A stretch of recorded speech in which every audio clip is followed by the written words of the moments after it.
It's been much talked about in the golf industry over the last several years that golf is seemingly at a crossroads. Participation is down, flat to down. Less new golfers are coming into the game. Those that, like me, that grew up playing are exiting the game. And so there's been lots of talk of why is that? And the three reasons you'll hear talked about the most are that golf takes too long, and that golf is too expensive, and that golf is too difficult. And I don't know if that is exactly the right way to think about it, but people keep talking about it, so I think that's what everybody believes. But the way I look at it is that, yes, golf takes a long time, but people do things all the time that take a long time. People go mountain biking or run a marathon or go to an NFL game, and all these things take at least as long as a round of golf. So I don't know if time is exactly the right answer. Is it expensive? Yes, sure, it's expensive, but many things that people do are expensive. People go on trips, and people go to football games again, and do fun vacations with kids and whatever. And so many people spend a lot of money on lots of things. So I'm not sure that's exactly the answer. Is it hard? Yes, it's hard, but it's always been hard. And if anything, it's harder. It used to be harder than it is now. So with modern technology and big sweet spots and metal drivers and new golf balls, if anything, it's as easy as it's ever been. So I don't think that's exactly the answer. I think part of the issue is that the universe has gotten so competitive in terms of activities and what's out there, and attention spans have gotten less and less. And golf is something that it's a big commitment to become a golfer, and we don't really live in a society that is into commitment. And I mean, me as a 45-year-old single guy certainly knows this, but you look at people that are sharing cars now, like that concept didn't exist. Things like Airbnb didn't exist. Uber didn't exist, and so the world has really changed. Golf is pretty much exactly the same as it always has been. And so I think that's what we need to look at and we need to analyze in terms of culturally what's going on. I think yes, it's expensive, but you're willing to spend money if you get value back. And so I think the value proposition for golf has sort of gotten out of whack. Whereas 100 years ago, the rules of society and the rules of a club and the rules of the game of golf, I think there was something almost perceived as a value there. That's now perceived as a cost. So we have lots of rules in golf. And when I say rules, I don't necessarily mean about playing the game. I mean about behavior and how you comport yourself. There's certain expectations that I don't know if they necessarily jive with the younger generation. I think, again, a different generation, that was maybe something seen as value. I think now it's seen as a negative. And so I think we've got to look at the value proposition of golf and like what is it that younger people would be more attracted to? Because I think they'll spend the money if it's something they get something from.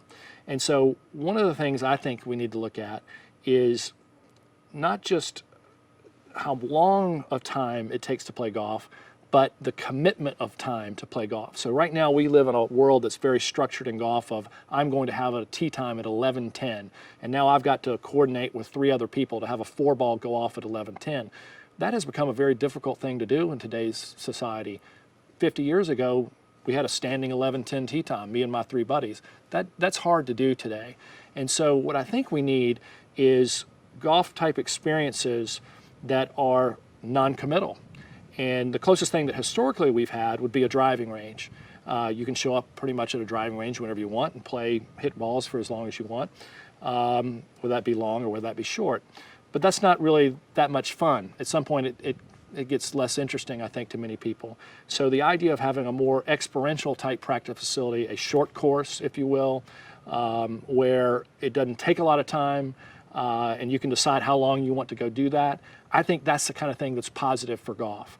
That's the kind of thing that can bring somebody in it's very easy to operate such a facility in a less rule environment way. Maybe it's okay to have rock music playing through that little facility. Maybe it's okay to wear a t-shirt, a nice t-shirt in that kind of facility. But it becomes something that's easy and fun and informal.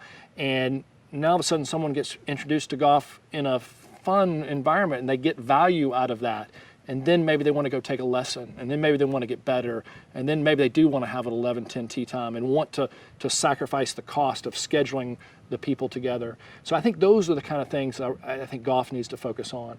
the one thing that golf really has going for it, I think, is that it is a sport based on fellowship and camaraderie. And I think increasingly what we find is that people want to be around other people. And so golf needs to promote that fact. It needs to promote camaraderie and fellowship. It needs to promote activities, social activities before golf and after golf. You need to get people to slow down and connect with people back on the golf course. A golf course is a natural venue for that kind of thing to happen. And so those are the things I think we need to really focus on. I don't think it's going and building 15-inch cups. I don't think it's taking soccer balls out to the golf course. Those are almost gimmicky type things. I think we got to look at the core of what is it that the modern culture is saying about how people interrelate, and we got to figure out how to do that within golf. That relates to how we design things. We need to design golf courses that encourage that behavior. We need to design golf courses that are playable and fun so that a high handicapper can play with a low handicapper and they both have a good time. That means not losing golf balls. It means playability and ease and fast. So going and hunting for golf balls, for example, that's not fun and it takes time. So why are we building golf courses that have those type features? Let's not do that. Those are things I believe. I think operators need to be more aware of this and encourage social activities and encourage people having fun, and maybe let's relax some rules and cater more to the changing world that's around us. I think we all sort of have a responsibility in that. I think people that teach the game of golf need to think about teaching from a production standpoint of, hey, let's manufacture golfers. Like, so maybe we take raw material golfers and or potential golfers, and we want to spit them out as golfers. So what is the production process that allows that to happen? You know, maybe it means having low-cost instruction to help make a golfer so that long-term we've got more golfers. I think that's the kind of thinking that needs to happen more so than sort of 15-inch cups and soccer balls.